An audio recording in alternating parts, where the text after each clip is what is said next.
Couldn't figure out how to use Zoom for a second. Just had a bit of a brain. Anyway, all good. We're here. So a big warm welcome to anybody who's new here. Let me tell you what happens. This is the Homeo Huddle, and we've been running these for the last 9 or 10 weeks. And it's a kind of a coming together of a community of women. It's been all women. And we learn a bit about a certain topic each week, and we learn some remedies that we can use from the kits. I don't know where my kit is. Let's hear. From these homeopathic remedy kits. And many people here already have learned how to use, this one's a bit fair looking, have done some training on these kits with me, and that's a little book.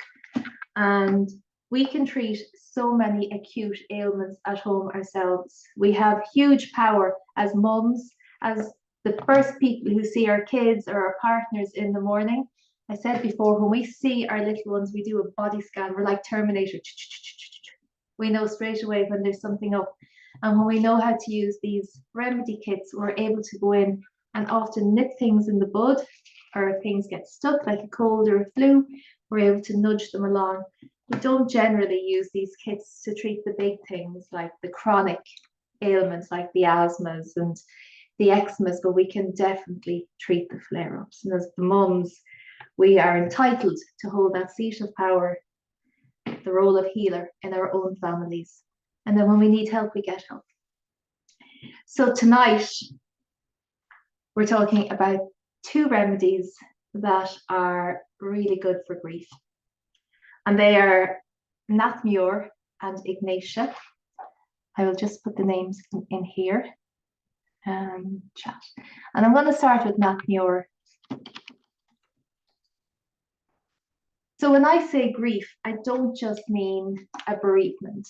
Even though tonight we will be focusing a lot on bereavements of babies or miscarriages or stillbirths or terminations, but really grief in general is a big word, and everybody's level of tolerance is different. So for one person, failing their driver's test might send them into a state of grief, because really grief is disappointment as well. Or it could be the breakup of a relationship. It could be changing school or going to a new school if you're a child. Could be family problems, maybe a fallout with your daughter, with your sister, a split in the family. All these things cause grief. And these 2 remedies can be used for all of those things if everything fits when I go through them. So grief is disappointment, and disappointment affects the chest and the lungs. That's where it sits in us. Unprocessed disappointment affects our lungs. And we know this because of kids going to school, maybe a little bit missing their mum, and they can get coughs and colds, chesty stuff going on, or maybe chest infections. Or older people, we often hear of one dying and a few weeks later, the other gets pneumonia and dies as well. It's the lungs. The lungs are holding, they're storing all that grief, which isn't a bad thing. They're taking the grief away from the mind, but it's just gotten stuck there in the chest. So when we take these remedies and other remedies, we can help to move all that along. So these remedies won't take away the pain of grief, but they will strengthen the mind and they'll strengthen the body, so we're able to process it. Because this is a long thing. We're in for the long haul with the bereavement especially. And our body needs to stay strong. And sometimes you'll have to go to a homeopath and get help, or go to somebody else who does healing work. And you might need different things as you go along. So I think with grief, I think Irish people do grief really well. Well, we do death really well. There's big funerals, and we talk about, oh, who was at the funeral? Oh, wasn't it great to see them there? Did you see so and so? And everybody comes and they all talk, and there's lovely stories shared, and the wake is very important, and the wake often turns into a bit of a party. But very often after all that is over, it gets a bit uncomfortable then. We don't really know what to say to the person, and we might even avoid them a little bit. So we do the big stuff really, really well, the initial stuff really, really well, and then we're kind of at a little bit of a loss. But then there are other people who don't even have the benefit of the big stuff. And I think the big stuff is really important. That big wake is really important. And before my own dad passed 13 years ago, I wouldn't have said that at all. I would have said, leave me alone. But I think it really helps with the shock. And you get this appreciation of what this person was like, outside the family home and what they meant to other people. But if you don't have that, like if it's a miscarriage or if it's a stillbirth, you're missing all of that.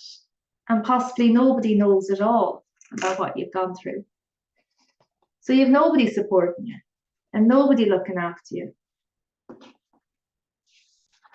And I know when I had a miscarriage about 12 years ago, it was really difficult because everybody did actually know. And that didn't make it easier either, because I had gotten to about 13-week stage where I thought I was okay. And then some of the things I was told, in the hospital, I was told, well, at least you've got 2 other healthy children at home. Or now would be a really good time to get pregnant, because that's really what you feel like doing. Or someone actually even said to me, who had no experience of pregnancy or having children or anything, she said, oh, well, that must be just like having a late period. So there's a lack of knowledge and a lack of empathy, and then for some people it just cannot go there at all. This is too much. I'll bring it on myself if I start talking to somebody else who's had a miscarriage.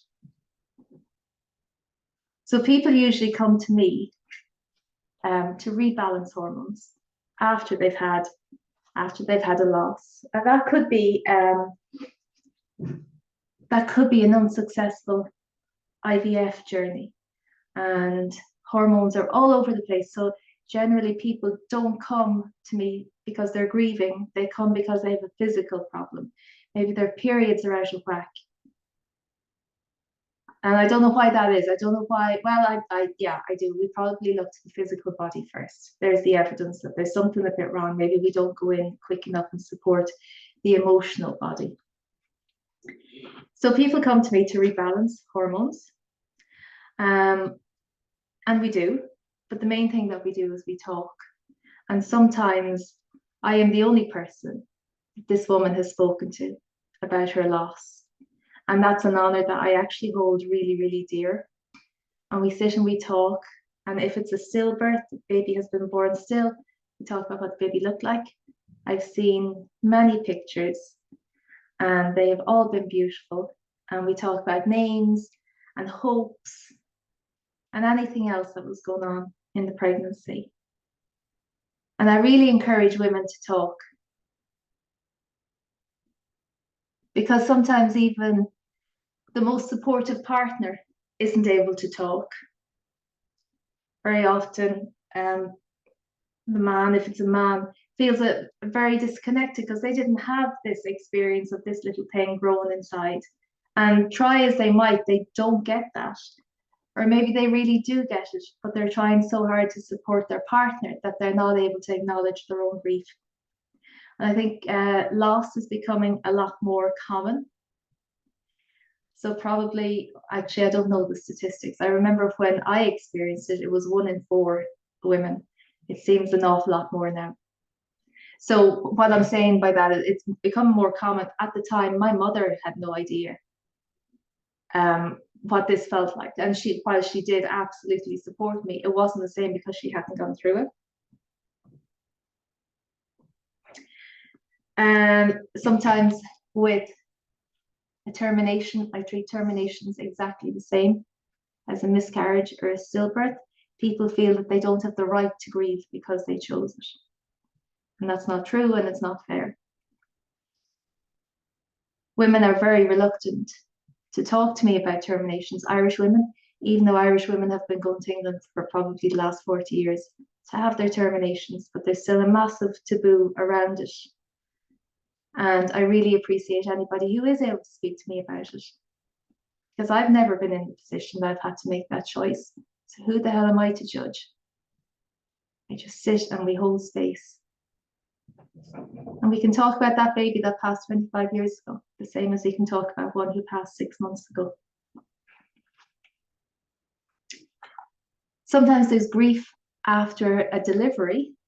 Baby has been delivered well, alive, but the birth trauma is huge. And we have a lot of issues with birthing. We have a long way to go in the maternity hospitals here and in the UK, I know. And then again, people are still not allowed to grieve because, well, you've got a healthy baby and that's the most important thing. Pick yourself up, pull yourself together and go home with your healthy baby and be grateful, because there's other women who aren't leaving with healthy babies. And they are some of the horrible things that some of my clients have been told. You should be grateful. So grief can really make our world small. It can make us feel very vulnerable. It can make our hearts hard as we try to protect ourselves. So besides talking and allowing space and talking about this little soul who's completed its whole life in a matter of weeks or months, I also detox. I detox all fertility drugs if any were used. I detox all contraceptives. If there has been a heavy history of steroids, I will detox those. Acne medication like Roaccutane, all those things can really interfere with hormones and with fertility, especially Roaccutane. And that's still being prescribed today. Fertility drugs, while they do their job, can leave women in a very heightened state of misery afterwards. I've had women pacing the floor of the office. They were so agitated, they weren't able to sit, sweating, profuse sweats, thyroid on the floor or through the roof, headaches, swollen, painful ovaries. We can detox all of that and bring back balance in the body. And then I have to talk about anything that could have caused all these maybe problems getting pregnant in the first place, like abuse, endometriosis, polycystic ovaries, use of contraceptives, shutting down ovulation, not being able to get it going again. And we talk about the relationship. Because this can really trying to get pregnant, experiencing a loss, it can take its toll on relationships. And then I support the liver and the bowel and the kidneys and make sure all of those are nice and strong so they're able to detox the stuff I'm trying to get rid of. And then I find one overall remedy that suits that woman perfectly. The main remedy is based on the woman in front of me, not just a list of complaints. It's based on her as a person, her likes, her dislikes, her fears, her dreams, her hopes. And then what results, what happens after all of that, I never ever guarantee that anybody can get pregnant when they come to me when they're trying to conceive, because I don't know if that's that person's soul journey. All I ever promise is to do my absolute best to get their body and their mind and their hormones into the best possible shape I possibly can for this journey. Some of the results have been lovely pregnancies, lovely healthy pregnancies, a release of trauma, maybe on the second or third baby, where the first delivery was horrendous and women have been too afraid to get pregnant again, and obviously do get pregnant because that's the call. And then they spend their whole pregnancy really, really scared. But we can release all that trauma as well. And I've got lovely testimonials up on my website about women who've had beautiful experiences the second and third time around. One woman told me she sang her baby out after being really afraid to give birth. Or maybe the next round of IVF works better. Or if the woman is older and has, she might come to an acceptance that this is actually not meant to be, and she's okay about that. All of that is cure, and all of that is healing as far as I'm concerned. So we're going to talk about the first remedy, And that is nat mure or natrum mure, and it's in here. And you're not going to go around treating.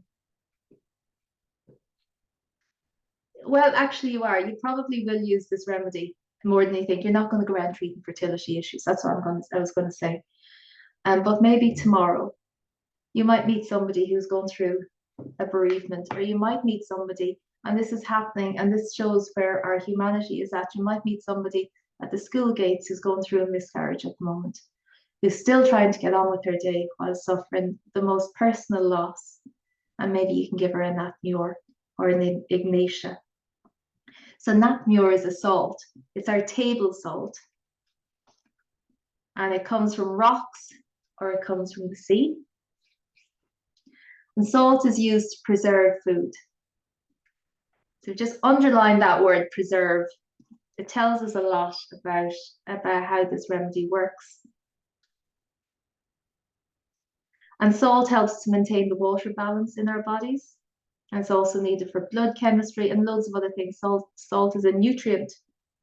And when it's combined with potassium, they form a bond and they decide what gets into every single cell and what gets out. So remember that bond that's formed around each individual cell?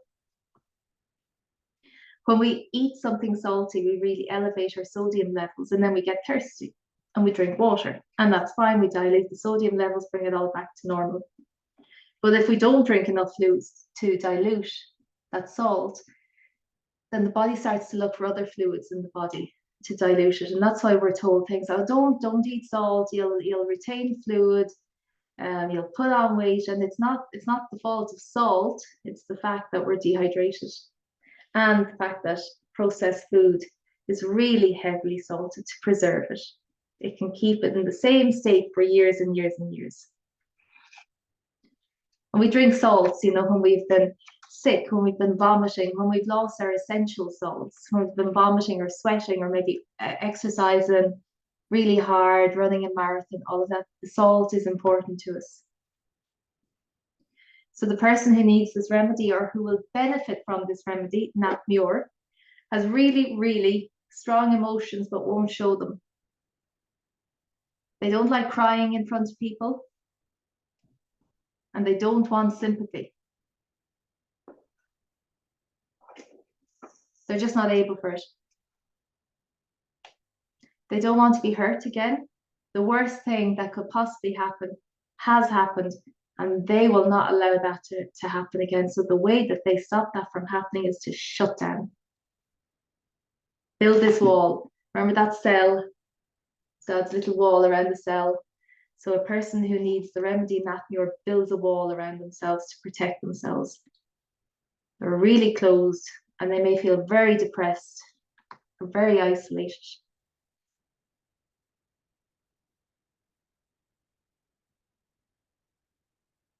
Closed people who don't show emotion until maybe they have a few drinks. And then they're crying. And then they're telling everyone that they love them. That's kind of a classic nat mure thing. Not everybody who gets drunk and starts crying and telling people that they love them needs nat mure. But if there's someone that you're keeping an eye on, someone in your family that you're concerned about, a friend who's had a loss or has suffered a bereavement, just look out for it. They can be really defensive. No, I'm fine. I'm fine. Even when you know that they're going through something big. They can seem really unapproachable. This is all a defense mechanism. And when they do cry, they tend to cry alone. Or maybe, like I said, maybe after a few drinks or watching a sad movie or even not a sad movie. The tears are in there and they're not able to hold them back. They'll come out at any opportunity. Just watching silly programs that other people wouldn't find sad or upsetting. The tears are coming out. This could be an ad on TV with some nice music, and the tears start to flow. These can be quite reserved people. They'll stand back. And like I said, they don't want people feeling sorry for them. They don't want to talk about this. They don't want sympathy. It doesn't benefit them really in any way. They can really dwell on things that happened in the past. So think of that salt preserving things. They could suffer a bereavement or a loss 25 years ago, and it is still as fresh and as raw as it was on the very first day.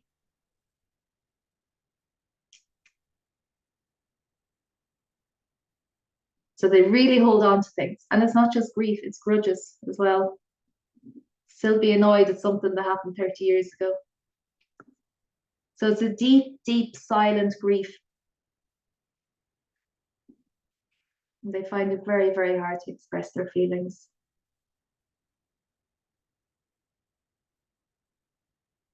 Physically, they're probably quite thirsty and they're craving salt. So they could be eating salt and vinegar crisps. They're putting extra salt onto their food. And the sort of things that they could present with or even mention to you is that they have a headache or a migraine headache, a blinding migraine headache. So you're already thinking of somebody who's suffered some bereavement or some type of grief, because there's loads of migraine headaches. But if you know for sure this person lost their mom 6 months ago and now they're sitting here having a cup of tea with you and they have this blinding headache, just give them a Nat Muir. And you know what? Sometimes when we're treating bereaved people with a little remedy from the kit, it might be the only support that person is given. So don't be afraid to try something. You're not going to do any harm by giving one Nat Muir to somebody. Cold sores. You might suddenly start getting cold sores, or regular headaches. The sun, they're not able to tolerate the sun anymore. You get headaches in the sun. They might be constipated because they're holding everything in. They can hold things in on different levels.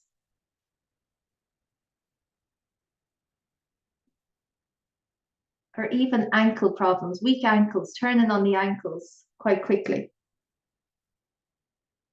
which I think is they're afraid to move forward. They're just stuck. So the ankles are weak.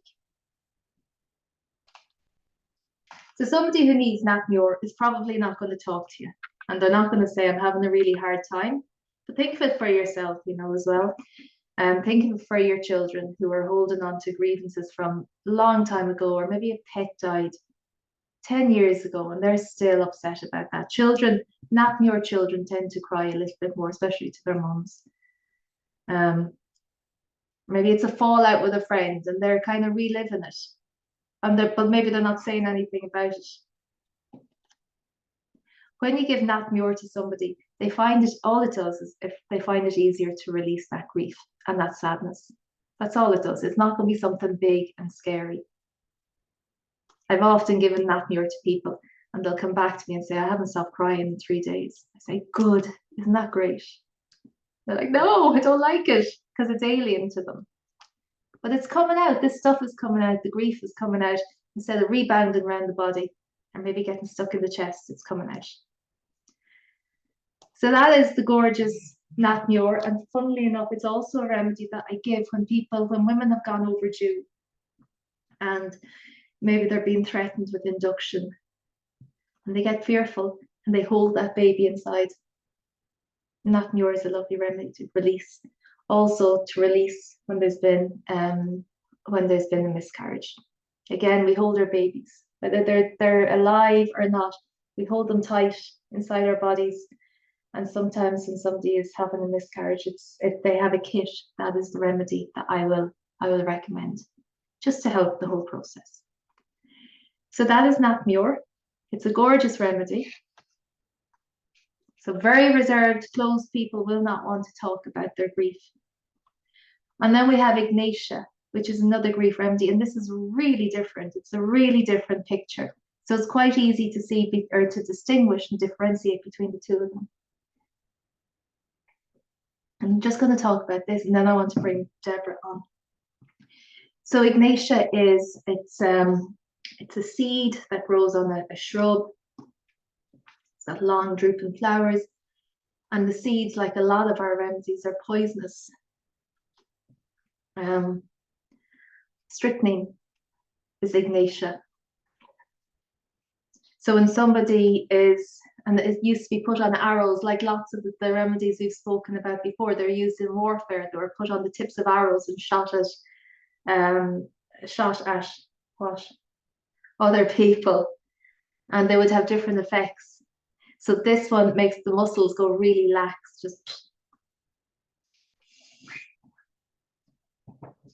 kind of stunned people, affected their concentration and their focus. So that is some of what you're looking for. You're also looking for spasms because it caused spasms when people were shot with these poisoned arrows. So for somebody with needing this remedy, it tends to be a newer grief, not an old one like Nathaniel. New as in the last year. And they can barely keep it in. They are constantly trying to keep a lid on their emotions, but it's like that lid opens and the emotions will burst out and then they try to close that lid again. So this comes out as sudden, huge changes in moods from high to low really, really quickly, maybe going from anger to rage to tears very quickly. You laugh in 1 minute, cry in the next.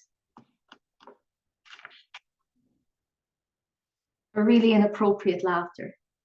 Again, just think of that box, just the emotions bursting out and trying to close it. The movie The Joker, if anybody has seen it with Joaquin Phoenix, when he's trying to stop laughing, especially at the beginning of the film, it is, for me, that's really extreme Ignatia. If anybody has seen it, it's I think he's sitting on a train, and I don't know if there's somebody antagonizing him or picking on him, and he starts laughing, and the more he laughs, the more annoyed the antagonizers get, and the more trouble he's bringing on himself, and he's trying to stop himself laughing. It's the saddest thing I've ever seen. It nearly sent me into an Ignatius state. But it's just this bursts of emotion. We're trying to hold it back in, but it's bursting out, it's leaking out. So these really short bursts of emotions and then quickly controlled again. And these people don't particularly want to talk either about what's bothering them, but you'll know. And when they try to talk, it might come out as stuttering, spasms somewhere. They might even get spasms in the body somewhere. It's just all this tension in the body from trying to keep it all in, it just kind of spits out, like the speech spits out. Could be loads of yawning or sighing with this person when they're talking to you, when they do finally talk to you. And that's trying to get more oxygen into the body and into the lungs. Again, the lungs are affected by this grief. Whatever this grief is, remember, it's not just a bereavement. It could be, if you're dealing with your kids, it could be falling out with a friend in school. You know, when a child comes in and they're, that's grief. And that's Ignatia. It's that kind of heavy sobbing, not able to get control on themselves. If this is ugly crying, I hate that term ugly crying, but this is snot and it's redness, and there's nothing pretty and demure about this. This is the full works once it gets going. They don't feel great being consoled, somebody feeling sorry for them, giving them hugs. It doesn't really make them feel a whole lot better. Pulsatilla is the remedy for that, somebody who feels better when they're getting lots of hugs. It's not really Ignatia. And they're not able to cry, and when they do cry, it doesn't stop. We're coming up to a time of the year where grief is so heightened, and that's Christmas. Because we're looking at an extra chair at the table, or we're thinking, well, there should have been presents under that tree for so and so. It's a really hard time.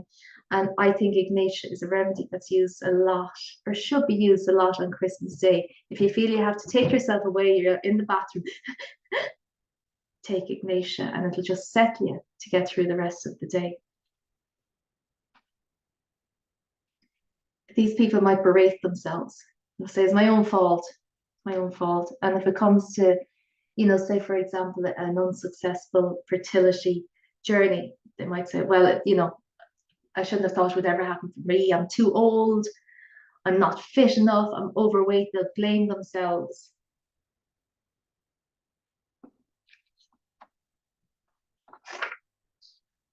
And some of the things they might complain of is spasms, cramps somewhere in the body, nervous headaches, maybe headaches that come on weekly or monthly, periodic headaches.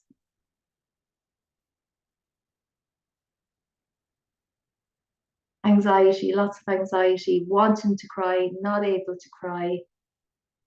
Crying and not crying are things you're looking for in these remedies. It's a cough remedy as well because it's related to the lungs where the grief is held, but it's like a spasmodic cough. So the cough will come in spasms, and the more they cough, the more they want to cough and need to cough. It could be periods not coming on because there's been a bereavement or a disappointment or a grief. So think your teenage daughter has had a big fallout with her friends and then her period doesn't come. Or it could be ourselves after a bereavement period stops. I treated a girl years ago who his dad died when she was 18 and her period stopped and she was put on the pill. And that was the only support she got. So when I got to treat her years later, she had to go through the whole grieving process because she was also not only put on the pill, she was put on antidepressants. We got her off everything over 6 months, and but the grief was all in there. It all had to come back out. Or maybe, and a really important time to use this is maybe somebody has a threatened miscarriage. Maybe there's been, somebody who's pregnant, somebody dies in the family, and the shock. I would always treat somebody who's pregnant when there's a shock in the family, when there's a big shock, and give them aconite and give them ignatia. My own story with ignatia, I've had it twice in my life. The first time was when I was pregnant with my oldest girl. I had horrendous morning sickness, and I was just sick all the time. I couldn't get a handle on it.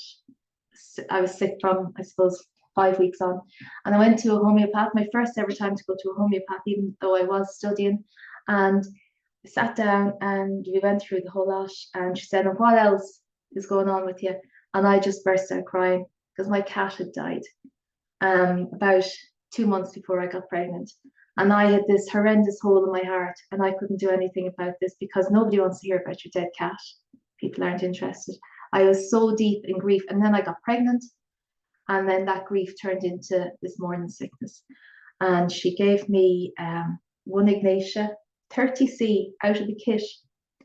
And that was the end of the morning sickness. I was driving home going, I actually feel better. And then I was like, oh, for fuck's sake, I'm after spending money on a remedy I have in the car. But you cannot see that yourself sometimes. Amazing remedy. And when my dad passed away, like I said, 13 years ago, but it was 4 weeks before Christmas. And on Christmas Day, all of us got together, and I'm sure everybody was just shell shocked. So there was lots of ignatia gone in. But actually, just after he died, and I only remember this today, I said to the family, I'm going to put remedies into the water, or into the water jug, those filter jugs. And family were fine. So I put in ignatia and I put in arnica, which is a good remedy when there's been a bereavement because it keeps you going. And I think it was just those 2 remedies. And we're all drinking water during the day. So I knew everybody was getting ignatia and everybody was doing okay. We're all settled, But later that night at the wake, and I was sitting beside the coffin, I saw I have 2 lovely twin aunts, and they do everything together. And they were going around, they were giving everybody whiskey.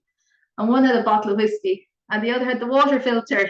I was like, oh my God, they're after medicating about 200 people with ignatia.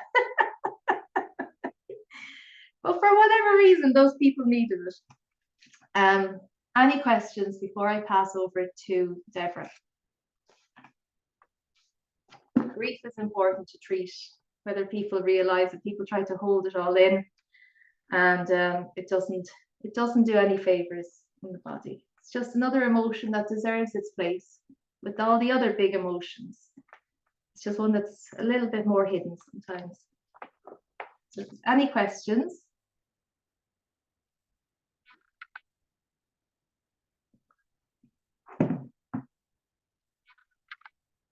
And I know this is a delicate subject, what we're talking about, but it's a really important one because, like I said, sometimes we are the only people who will know about somebody else's loss or our own. And at least it's something we can do. Okay, I'm going to pass over to Deborah Kilby, who is here. Deborah is the author of this book, Rose's Choice, that I have been working my way through, and it's absolutely gorgeous. Let me just bring up Deborah here. Add a pin. Let me unmute you. Oh, you're unmuted. Deborah, everybody else, I just came across Deborah a few about 4 weeks ago. We were introduced by Matilda, who was on here last week, and I've met the most amazing women by coming on to this. It's lovely. And I liked you from the get-go, Deborah. So please tell everybody all about yourself and what it is you do.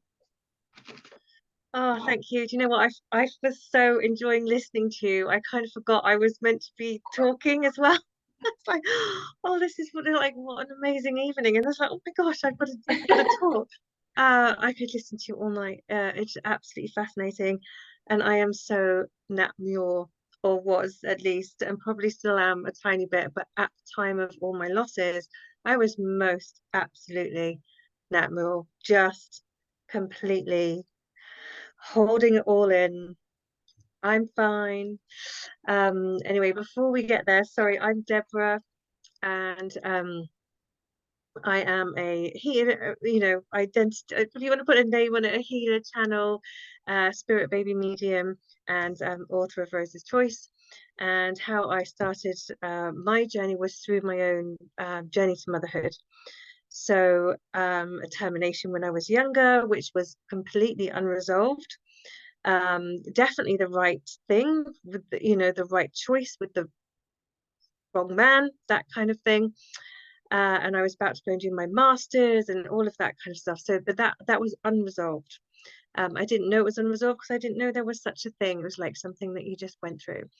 And then I had my son and experienced quite big birth trauma around that, and a lot of grief and a lot of panic.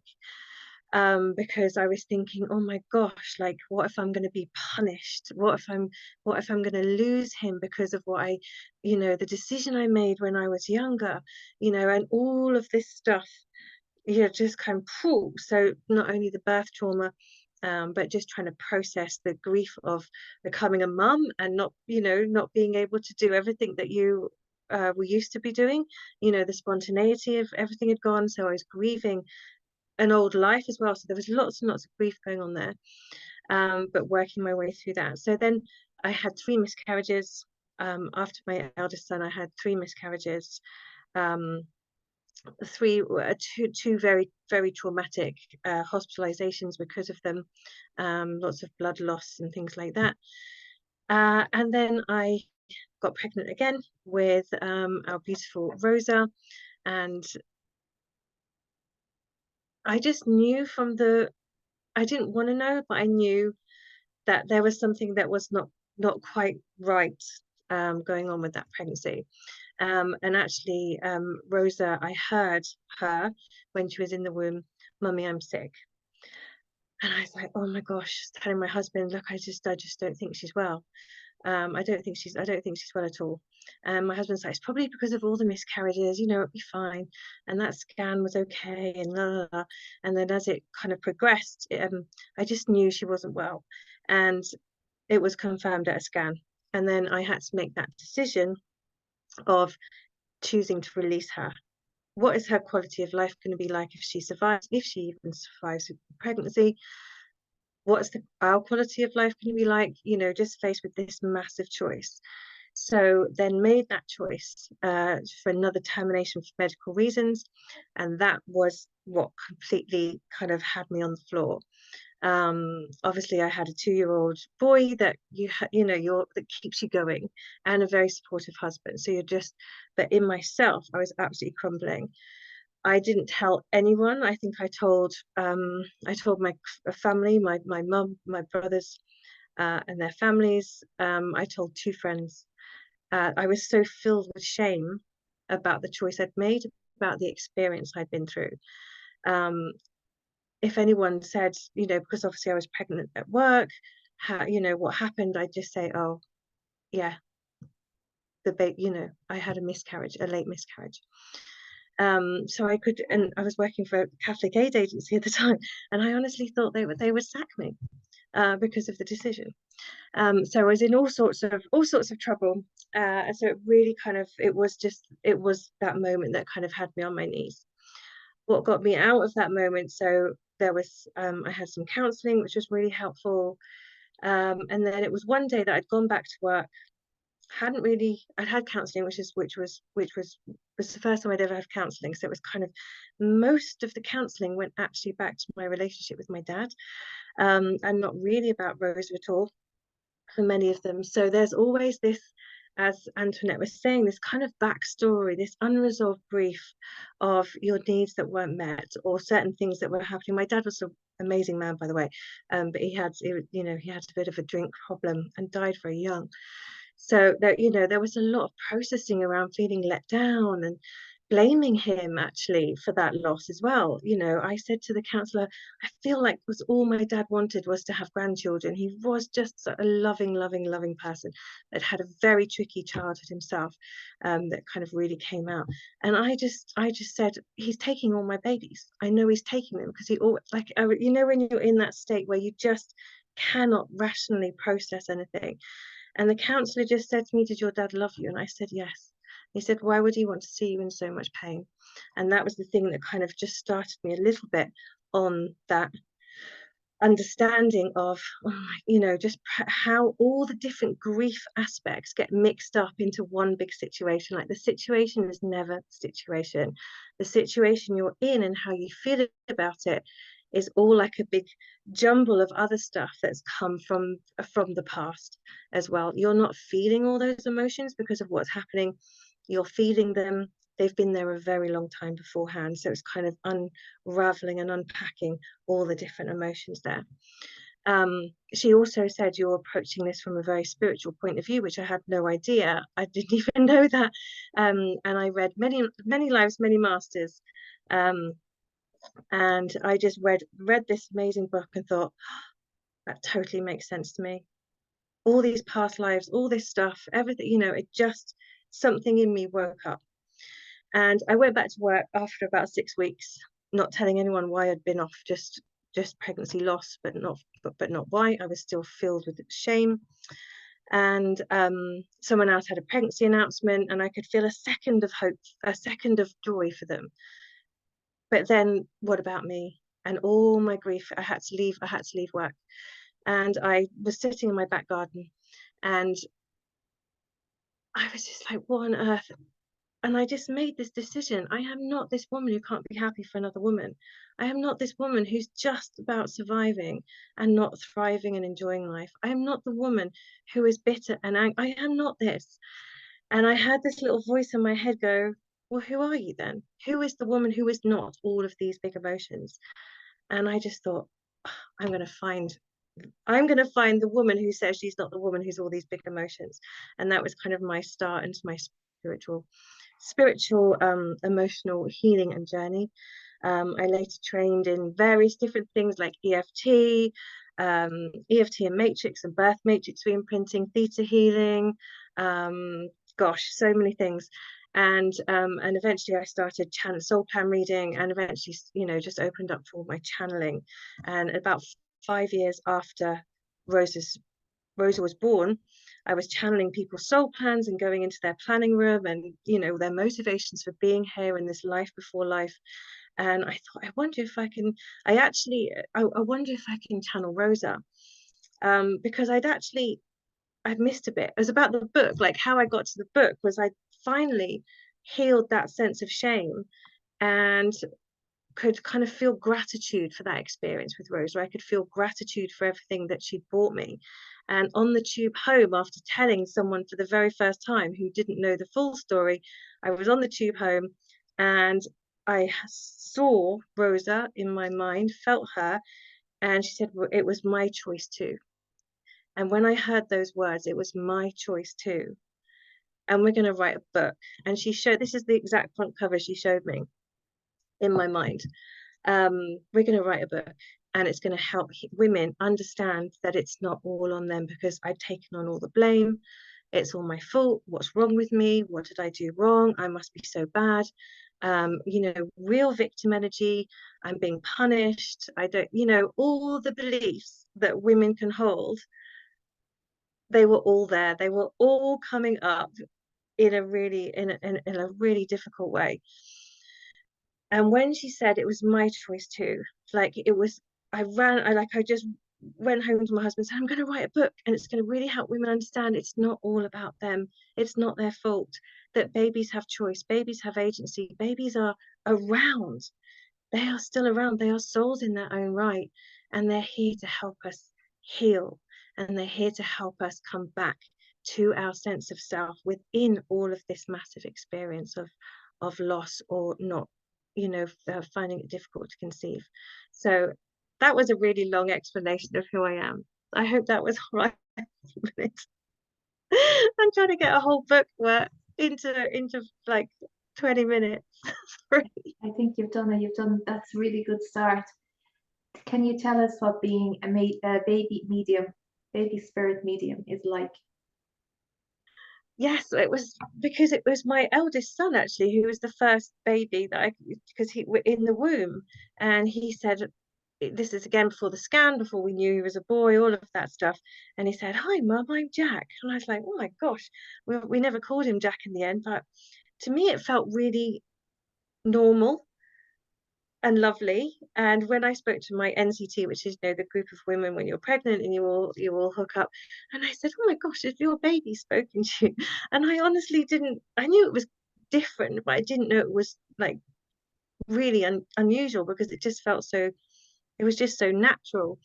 And they were like, "Oh no, we kind of get what you mean, but no, we have that, connection with them, and you're singing to them, or you're, playing music to them, and that kind of thing. But no, we haven't heard them." I thought, okay. And then Rosa was saying, "Mummy, I'm sick." Um, and it took me quite a while to open up to that. And it was a mentor saying, "You're meant to be with the babies. You're meant to be with the babies." I'm like, no, it took me, 5 years to really start owning that. Yes, I was getting messages. And if I was with a woman, it was really interesting, because most people would come to me for soul plan readings, and I would intuitively ask them about either their own birth or the birth of their child, or did they have a baby in spirit, because I could sense some grief, and I could sense there was a baby in spirit. So even though they were coming not for baby, around pregnancy and birth and loss, there was always that connection with the women who were finding me. So eventually I started kind of owning that, and the moment I opened up to spirit baby medium, it's a real process in trust, because it took a while, because this is so precious for someone. It's so precious that you don't want to, it was like, am I trusting this? Am I making it up? What really is, what really is going on here? Who are these babies? And should I share the messages? Because not every, only if someone asks, obviously with permission. But sometimes there'd be babies around, and I'd be with a friend in a pub. And actually that friend's just had her little girl after a long cycle, and she's not spiritual at all, but she said she held on to the fact that when we were sat at the bar and her baby was around, I said, "Oh," and I just said, "Oh my God, you've got a beautiful baby around you." And she's like, "Oh, I don't know if we're it's not going so well on that side." I said, "Oh my gosh, I can really feel them." So they would pop up in pubs, they would pop up in cafes, wherever I was. Um, and deliberately not tune in, because otherwise, if I wasn't thinking about it, then I could kind of start seeing. I'd gone out for dinner with some friends, and I could just, the energy would shift, the energy would completely shift around, and I'd be like, "Oh my gosh." But then the conversation would turn to something that I wouldn't bring it up. but the conversation would turn to something like that, and they, this woman would say, "Oh yeah, I've had 2 miscarriages too," and it'd be like, "Oh my gosh, this guiding of the conversations." So it took a while to trust, and also it's, you have to be so so aware of how someone is feeling about their loss or about their future pregnancy, that may be taking a while. So just very, very, very cautious around it.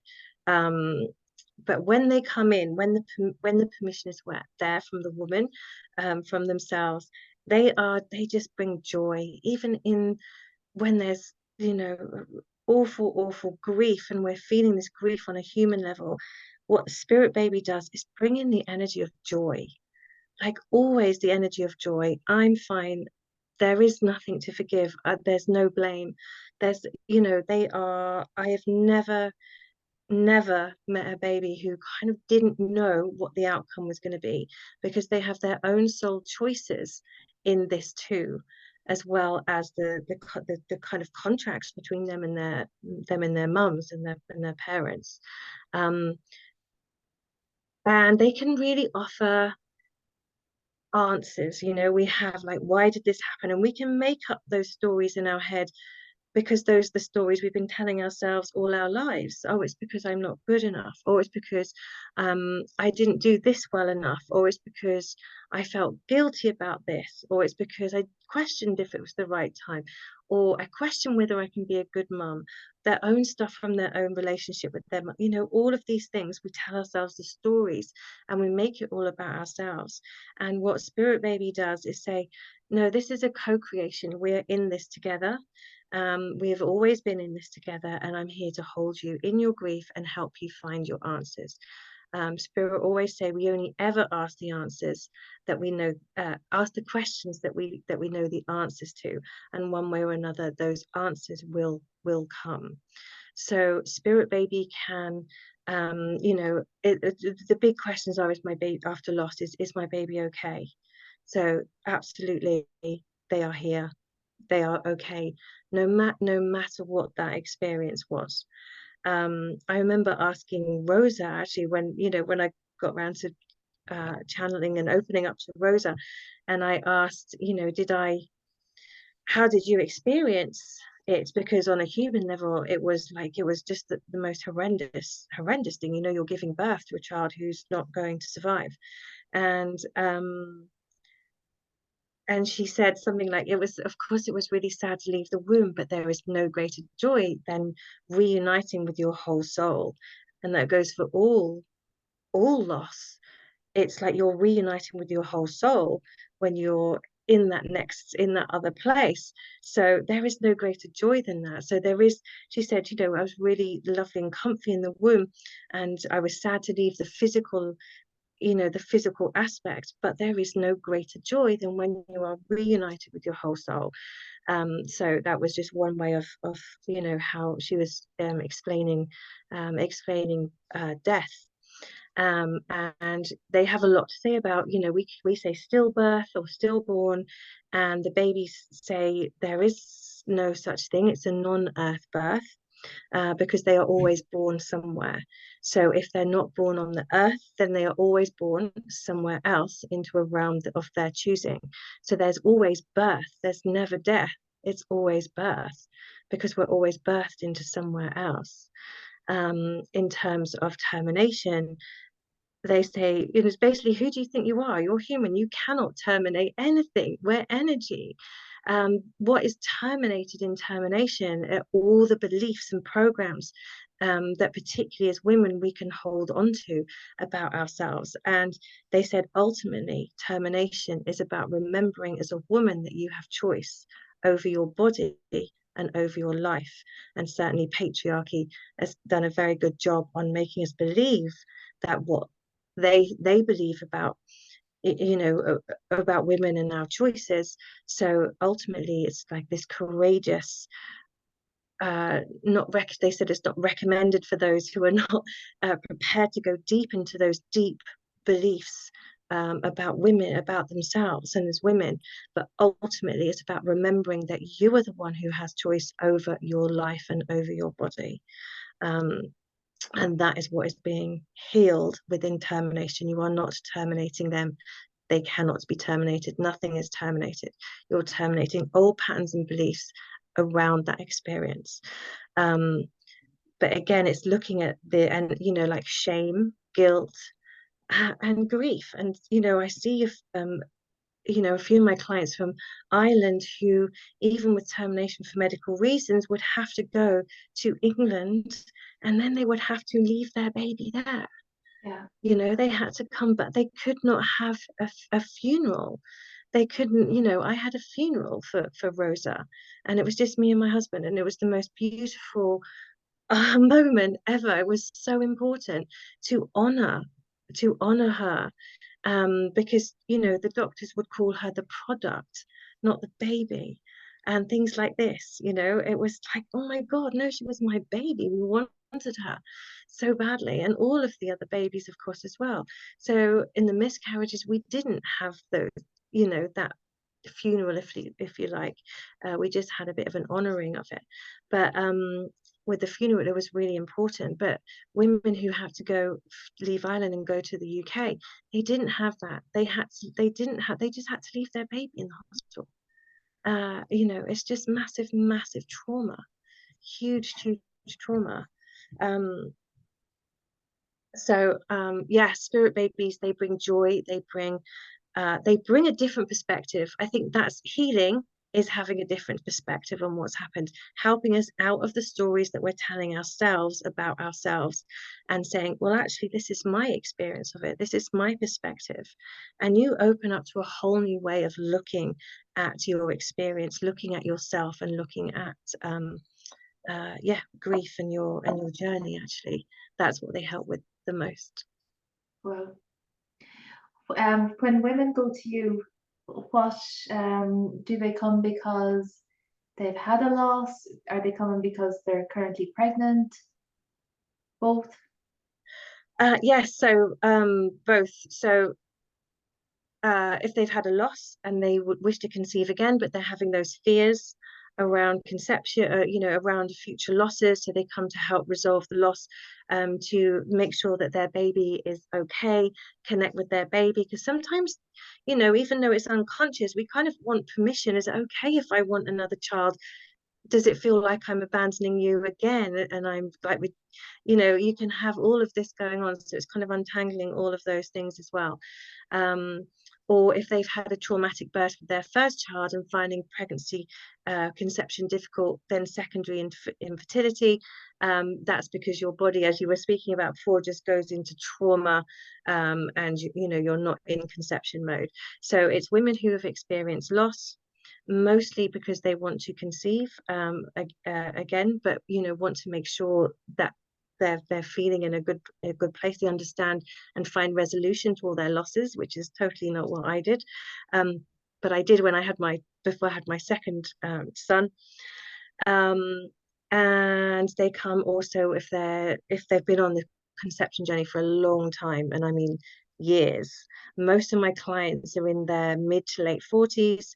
I've got 4 clients in there who are 50, 49 and 50. Karen, who's in my book, conceived at 50, gave birth to Oliver at 51. So it's mostly women who are in their mid to late 40s, who are like, I often call myself the last resort, but I think Yeah, it's me more the too. missing. I think it's more the missing piece. Yeah, yeah. It's like, oh, I've tried everything, and then they think, well, maybe there is an emotional aspect to this. Maybe there's a spiritual aspect to this. And to be honest, most of the women who come to me in conception, the energy of the babies are so different. We are lifting our own frequency, if you like, if we're talking energy, to meet them where they're at, so it's easier for them to come into this more dense earth vibration. So it's very much about energy and clearing the way, with grief, as you do with homeopathic. It's kind of clearing the body of of those emotions that are, you know, a bit lower end emotions, more difficult to deal with. So you're more of a match for these very, I'm doing this because they literally are buzzing, beautiful energies. And the, you know, without clearing the way, it's almost like we can't hold that level of energy. That's, you know, that's the new earth children, essentially, the new souls that are coming in, very different vibration. So we're being asked, encouraged to kind of lift ourselves up, not because we're not good enough or because we're, you know, we've done something wrong. It's like they see you and they go, I know what you're capable of, I know who you are, and I'm gonna make sure you know who you are and you are fully in your power. So they are lifting us in that way. They're not looking, going, nah, you're not quite ready. No, they're not doing that by any stretch. Like, I can see you, I want you to see you as I see you. And that is like clearing all these perceptions and these old kind of divine feminine mother wounds, that, you know, you feel more in your sense of self to receive these incredible beings that are arriving in the world. Wow. Has anybody got any questions? Deborah, that was amazing. I love questions because I can just talk and feel like I'm not answering anything. So when someone asks a question, I can talk. I'm more see, I can't even get my words out. It's more clear. There's quite a few women who got in touch with me today, in the last couple of days, actually, when they heard what the topic was, they said they didn't want to join live. We're going to watch the replay. They just found it too sensitive. I think you're really bringing joy into what's perceived as a very dark subject. So thank you. Yeah, and you know, I totally not to get it. I was in so much shame and grief and trauma, and it taps what when you know, when we're finding it hard to conceive or we've experienced baby loss, or when we've become a mum. It's like this blast of old shit that you didn't even know was there, and everything is in your face. Like, you just, it's like there's no escape. It feels relentless. You know, it's this belief, it's that belief, it's this story, it's that story, and we give ourselves such a hard time. And what Spirit Babies say is, this is why we're coming to you, if even for a short while, to help you look at yourself. Excuse me. To help you see yourself as love, to love yourself amid it all, to that one of the most beautiful things to say is to help you note, to start asking, to help you notice that there is other realms, other spaces. And I know we're talking about grief and I'm just starting coughing. Okay. I'm actually going to mute you for a second and just give you a bit of space, okay? And get you off this, and come back in a sec when you're okay. Just going to remove that pain, because there is nothing worse than everybody looking at you when you're coughing. I've done that myself. Any questions? Anything? We'll bring Deborah back on in a second when she's okay. It's a lot, isn't it? It's a lot. Deborah, just come back in when you're ready, okay? Okay. So it's because when we have such a loss, and as you say, not often a recognized loss. I remember my doctor after my third miscarriage saying, don't take it personally. Like, you know, there's nothing physically wrong, don't take it personally. So many women go through what you go through as if, oh well, that's okay then. You know, there's no answers. You have to go looking for your answers, and we go looking for our answers outside of ourselves, but our answers are here, and babies are helping us, guiding us into what is that feeling, what is that feeling I'm feeling. Sorry, I'm just going to mute myself. Yeah, what's that feeling I'm feeling? Why am I feeling it? Why is it there?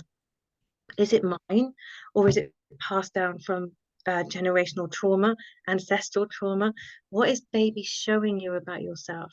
And they're also saying, it makes you look to the stars. It makes you look to, are they okay? Are they really out there? Are they still around? And they really, really are. They're all around you all the time. Um, and they are lifting you. And I absolutely know it doesn't feel like they are lifting you or encouraging you or doing anything that's at all helpful. And I always say the experience of, struggling to conceive or baby loss, the experience is not the gift. It's absolutely not a gift. You hear some teachers say, oh, but it's a gift. It's not a gift. What the gift is healing within those experiences. Yeah. That is the gift. When you can find yourself within those huge, hard, traumatic experiences, you find yourself, that is the gift. And that's the gift that Rosa gave me. And actually, one of the most profound messages, and there's many in this book, was I came in unwhole to make you whole. Oh. Oh, Deborah, that's gorgeous. Yeah, it was really quite profound. It's like, gosh, it just helps you to make sense of a little bit more sense of there's got to be a reason, there's always a bigger picture. There's some messages there. I don't know if you can see them. I'm going to read them out anyway because people who are on the recording won't be able to see them. So Stephanie says, it's not a question. It's just the colours over Deborah keep changing and getting brighter around you, which is lovely. She said it's amazing. Susan said, mind is blown. Thank you so much for this evening. I really didn't want to come in, but I'm so glad I did. Really glad you're here, Susan. Somebody else says, Deborah, can I ask, have you had the chance to connect with your very first birth baby from the terminated pregnancy? Would you be willing to share that experience with us? I would, but they are actually back on the earth. Ah, So, yes. I'd feel like I'd be sharing a very personal, not my personal story, but they're very close. oh, wow. Yeah. Eva says this is incredible. Someone else says wonderful. Thank you so much. Okay. Is there anything you want to finish up with? You've given us so much hope and a lot to think about. Is there anything else you'd like to say? If there's I know we've gone over time as well. There was just one. I was going to read a little message from Rosa. Should I do that? Yes, please do. Okay. So to those who fear they have lost their child and that they will never return, fear not. They are always here. They are waiting for the right time. They are simply waiting to connect with you. They are never truly gone, and those who choose not to come into form again at this time may well have had another service to provide, either for themselves or for you. So listen well and know they are waiting here to reveal their answers if you so choose. It is not a big thing, it is not a scary thing. It is merely a thing that has happened in the great scheme of life that brings you back to your center, back to your still point, back to your home, and to remember who you are and that nothing and no one truly ever dies. It is with much love that I bring this message, because it is not one of blame and nor is it one of judgment. It is one of love and enlightenment for the ways of the world. You are playing a much bigger game than you can ever imagine. So for now, simply imagine being with your little one, being with your lost one, for they are not lost. They are here and they are waiting, loving and sharing with you your dreams as well as their own, from a place that may be unfamiliar to you, but is no less real than the one you are currently seeing. Know that this connection is possible. Know that they are real. Know that their stories and choices are real. And know that they are always by your side, and you will be reunited at some point across the eons of time. For they have chosen you to feel them in your space, and perhaps they choose not to stay in your space for as long as you'd hoped. However, it is a space that is never ending and a love that is never dying, and you will know who they are when you meet again, whether it is in this lifetime or the next. It is not the end, it is never the end. and I live to tell the tale of many lives and many people. And now I am here to share and to tell of the many new stories that are coming and the many new ways of how we all look at the world. And I am with you for always, and sending so much love to all of you who are grieving, and all of you in pain, and all of you who are waiting, for there is no greater prize than to love yourself amid it all. And I am here to beam that love down to you, so you can feel it for yourselves, for you are the key that can unlock it, not only for yourselves, but also for your babies here and in form, and indeed the whole world. And it is with these words that I leave you now. Feel this love that I offer, receive it, for it is yours and yours alone. It is time to acknowledge this truth of yourselves, that you are indeed the love, and it is the love that unites and reunites. Go well, my little ones, my lost ones, my special ones, for the light is coming to you, of that do not doubt. And so it is. It's beautiful. Rosa. Thank you, Rosa. It's just love hearts coming up there.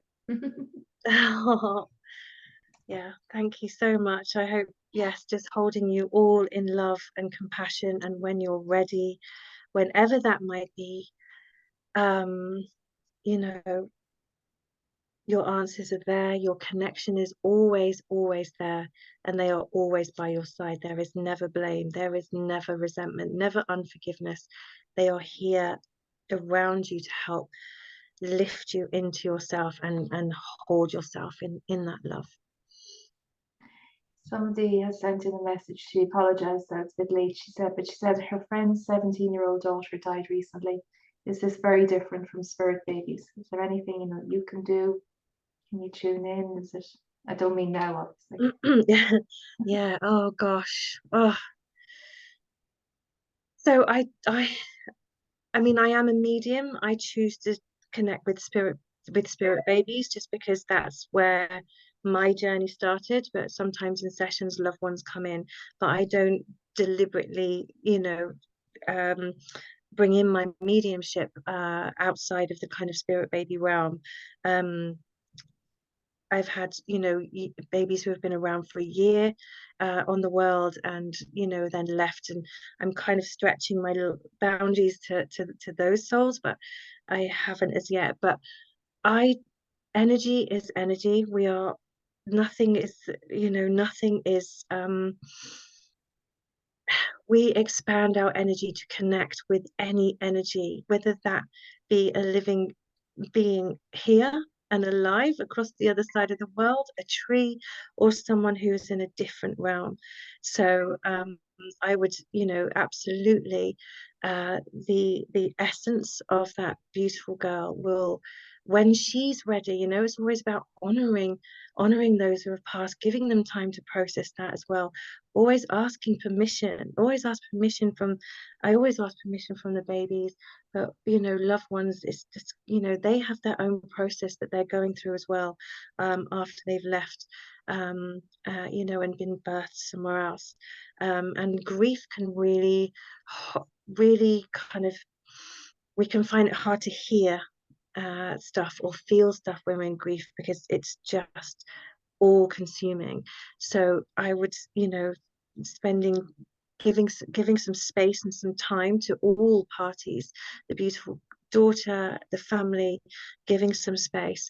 But the messages are, it could be clouds, it could be flowers, it could be birds, it could be butter, what is, and in fact, with any grief, I would say, ask for a sign. What is your sign?